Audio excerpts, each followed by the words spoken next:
Welcome అండి. ఇవాళ ఇంకొక లీడ్ కోడ్ ప్రాబ్లమ్ చూద్దాం. It is 1313 decompress run length encoded list అనే ప్రాబ్లం అండి.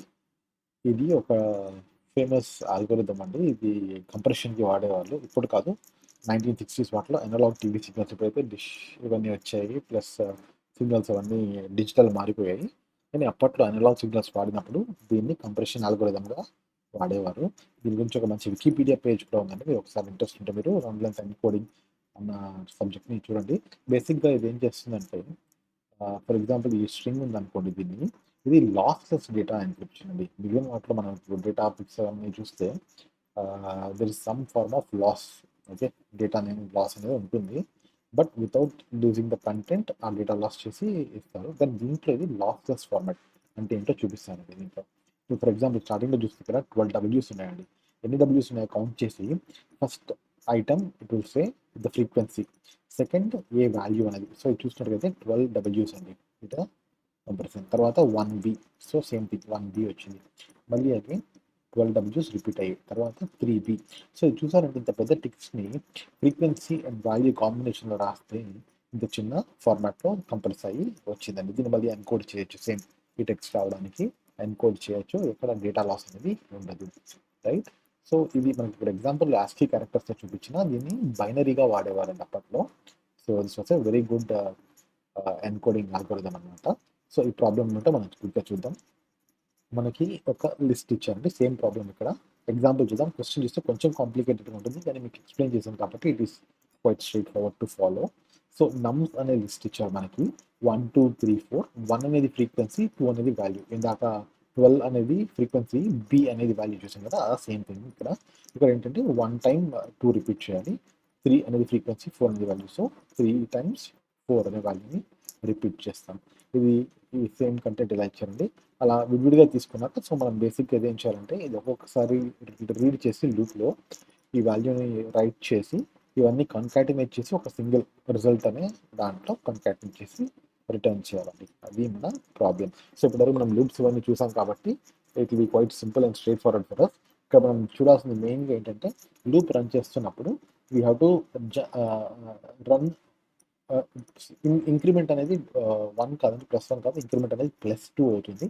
ఎందుకంటే ఇక్కడ పెయిర్ ఆఫ్ వాల్యూస్, ఇవి సింగిల్ వాల్యూ కాదు కదా. 1 అనే ఫ్రీక్వెన్సీ ఈ వాల్యూని ఇన్సర్ట్ చేయాలని చూపిస్తుంది కాబట్టి ఇవి రెండు కలిపి. So for example first time 1 తీసుకుంటే +2 చేసి ఐ వాల్యూని 3గా తీసుకుంటాం. నెక్స్ట్ టైం కోడ్లో చూపిస్తానండి, ఇంకా సింపుల్గా ఈజీగా అర్థమవుతుంది. Will jump into the code. Same thing ఇక్కడ డీకంప్రెస్ ఆర్ లిస్ట్ ఇచ్చారు మనకి. నమ్స్ అనే variable with list of integers ఇచ్చారు. అవుట్పుట్ ఏం అడుగుతారంటే లిస్ట్ ఆఫ్ ఇంటీజర్స్ అడుగుతున్నారు. ఓకే, సో ఏమన్నామండి, for I in range of 0 right to length of nums. Entire list traverse చేయాలి కాబట్టి లెంత్ ఆఫ్ నమ్స్ అంటున్నాము. కానీ ఇక్కడ ఇంక్రిమెంట్ ఇస్తున్నామండి. మీరు ఫస్ట్లో చూసినప్పుడు మీకు ఇది క్లియర్గా రావాలి. నార్మల్గా మనం ఈ 0 కూడా కన్సిడర్ చేయము, లెంత్ ఆఫ్ నమ్స్ అంటాము. అలాంటప్పుడు ఇంక్రిమెంట్ +1.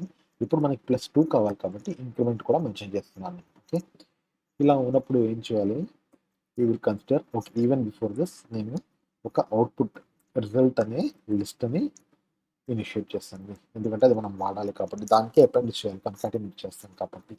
సో మళ్ళీ for I in range of 0 to length of నమ్స్ increment 2 ఏమనాలండి మనం, result is equal to result plus ఏం చేయాలండి, ఇక్కడ సింపుల్గా చెప్తే మనం వాల్యూని ఇంటూ వాల్యూ టైమ్స్ ఫ్రీక్వెన్సీ, అంతేనా? రిజల్ట్లో వాల్యూ టైమ్స్ ఫ్రీక్వెన్సీ అంటే అన్నిసార్లు వచ్చేస్తుందా మనకి, సింపుల్ కదా, స్ట్రైట్ ఫార్వర్డ్ లూప్ కాబట్టి. సో చూడండి, ఇది గమనించండి. నమ్స్ ఆఫ్ ఐ, ఐ అంటే నాకు ఫర్ ఎగ్జాంపుల్ ఐ 0 అన్నప్పుడు 0th వాల్యూ వస్తుంది, కానీ నాకు 0th కాదు, దానికి పక్క వాల్యూ కావాలి, పేరు కావాలి. So I will say I +1. Okay, ఇది వాల్యూ వచ్చేసింది మనకి కదా. ఇప్పుడు ఇంకా దీనికి ఏం మల్టిప్లై చేయాలండి, ఏదైతే ఫ్రీక్వెన్సీ వాల్యూ ఎక్కడ ఉంది, నమ్స్ ఆఫ్ 0. నమ్స్ ఆఫ్ 0 అంటే మనం ఇక్కడ డూప్లో చేస్తాం కాబట్టి నమ్స్ ఆఫ్ ఐ. ఓకే, దీని తర్వాత ఏం చేస్తామంటే ఈ రిటర్న్ ద రిజల్ట్. ఓకే, ఈ result is equal to result plus అనే దాన్ని సింపుల్ ఎలా రాయొచ్చు మనం, result plus equals. Okay, check చేద్దాం. రిజల్ట్ అనే లిస్ట్ని డిఫైన్ చేసాం. For loop I range 0 to length of nums but we're incrementing by 2 ఎందుకంటే పేర్స్ వాల్యూ కాబట్టి ఫ్రీక్వెన్సీ వాల్యూ ఉన్నాయి కాబట్టి ఫ్రీక్వెన్సీస్నే మనం కన్సిడర్ చేస్తున్నాము కాబట్టి ఫైన్. ఇక్కడ వాల్యూస్ తీసుకుంటున్నాను, వాల్యూస్ని ఫ్రీక్వెన్సీతో మల్టిప్లై చేస్తున్నాను, దాన్ని మనం ఏం చేస్తున్నామంటే we are adding it back to result అనే లిస్ట్కి. Okay, I think it's clear. So run చేద్దామంటే కోడ్ని, let's see if you miss something.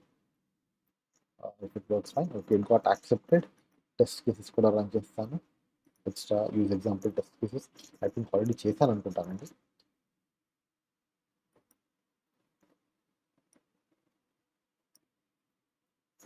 ఇది కూడా యాక్సెప్ట్ అయింది. I'm feeling confident. I will submit the code.